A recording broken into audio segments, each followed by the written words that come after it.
in the country. There's been a statement that has been released by one of the CSs, and that is CS Kindiki, and he spells out raft of rules to guide protesters. That's right. He was speaking yesterday and he said that protesters must not obstruct, block, vandalize, or otherwise destroy any private or public property and must adhere to the laws of Kenya, including the Protected Areas Act that limits access to certain critical infrastructure for national security reasons.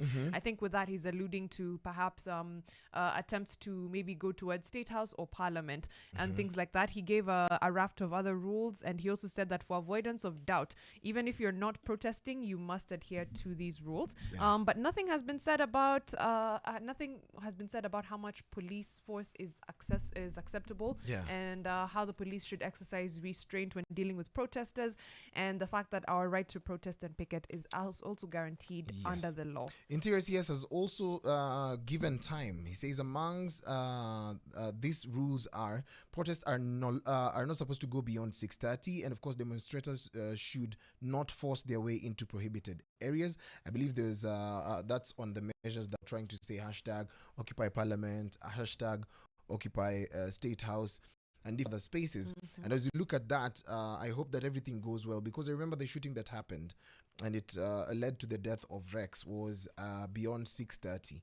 And I believe that we would like to be safe. But the starter pack for Kenyans is very different.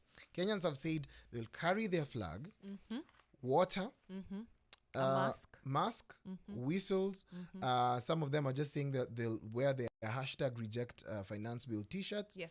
They'll come with chants and they'll be on the front line to make sure that they get to be heard. That's right. So that's our starter pack as Kenyans on ground. But of course, for every Kenyan, make sure that you're walking in groups of people that you know. That'll consider your safety.